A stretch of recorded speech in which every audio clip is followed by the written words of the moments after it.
Kami dari kelompok 5 ingin mempresentasikan melalui video pembelajaran mengenai pengendalian bahan baku. Pengendalian bahan baku merupakan proses manajemen yang bertujuan untuk mengatur, memantau, dan mengelola persediaan bahan mentah atau bahan baku yang digunakan dalam proses produksi suatu perusahaan atau organisasi. Dengan pengendalian yang efektif, perusahaan dapat menjaga keseimbangan antara memenuhi permintaan pelanggan dan menghindari pemborosan sumber daya. Pengendalian bahan baku sangat diperlukan untuk menjaga kestabilan bahan baku yang digunakan, sehingga perusahaan dapat memenuhi pesanan atau peminta. Pengendalian biaya bahan baku untuk menghindari overstok maupun kekurangan stok bahan baku, menghindari resiko keterlambatan pengiriman barang, serta inflasi atas bahan baku tersebut, menyediakan barang untuk konsumen yang melakukan penjualan secara tunai sehingga ketersediaan produk mampu memenuhi kebutuhan pelanggan. Perusahaan bisa mendapatkan potongan harga dari pembelian bahan baku dalam jumlah tertentu, serta penentuan cost of goods sold, mengantisipasi bila terjadi retur atau pengembalian barang atas kesalahan penjual maupun terjadi kerusakan yang tidak diinginkan saat pendistribusian barang tersebut, sebagai stok untuk barang yang dihasilkan secara musiman. Metode pengendalian bahan baku. 1. Metode Mix Max. Metode menggunakan asumsi tingkat minimum dan maksimum ketersediaan bahan baku. 2. Metode Tool Bin. Metode pengendalian persediaan dengan membagi bahan baku menjadi 2 kelompok. 3. Metode Order Tackling. Metode pengendalian persediaan dengan cara mengecat secara fisik persediaan bahan baku yang dimiliki. 4. Metode Periodic Review.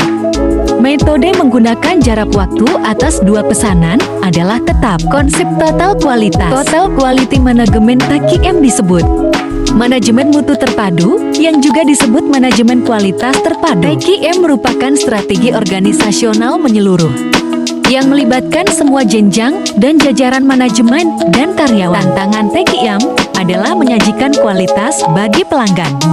TQM merupakan pendekatan manajemen, bukan pendekatan teknis pengendalian kualitas yang sempit. Teori Central Limit. Teorema limit pusat Central Limit Theorem adalah sebuah teorema yang menyatakan bahwa kurva distribusi sampling untuk ukuran sampel 30 atau lebih akan berpusat pada nilai parameter populasi dan akan memiliki semua sifat-sifat distribusi normal dapat kita pakai ketika jumlah sampel yang diambil sudah mencapai batas nilai tertentu. Jika distribusi normal dapat dicapai dengan sampel yang kita ambil, maka persamaan-persamaan ini menjadi valid.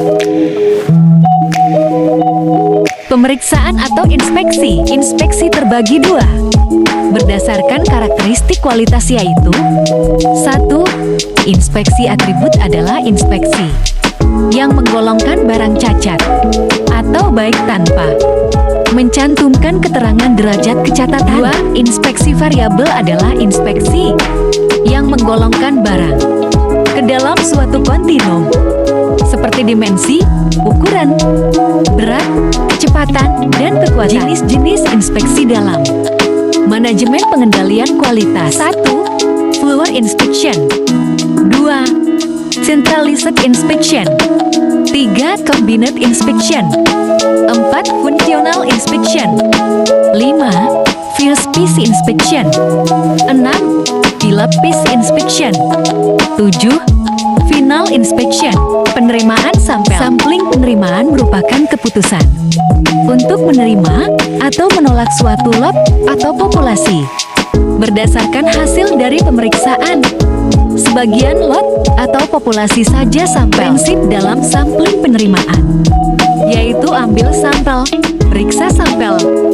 Bila jumlah defektif angka penerimaan, maka lot akan diterima, bila tidak lot akan ditolak.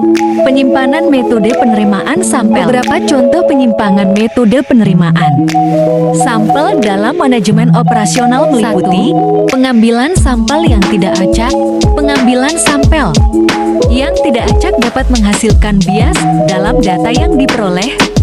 2. ukuran sampel yang tidak memadai, pengambilan sampel yang ukurannya terlalu kecil dapat menghasilkan data yang tidak akurat atau tidak representatif. 3. Kesalahan dalam prosedur pengambilan sampel.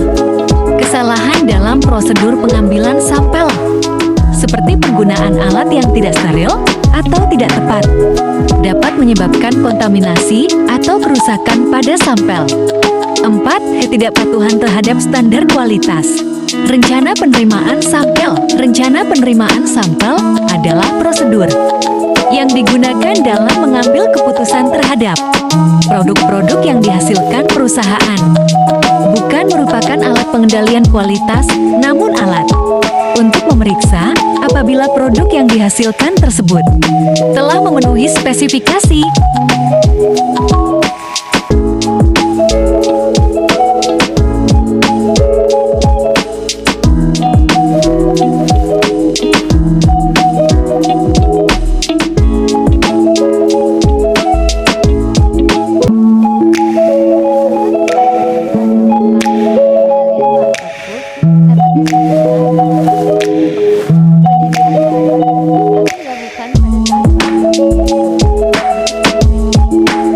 Dan tidak memungkinkan juga perusahaan akan melakukan pemerataan bahan baku pada saat volume bahan baku yang sebenarnya masih memadai, yang akan mengakibatkan tingginya biaya persediaan bahan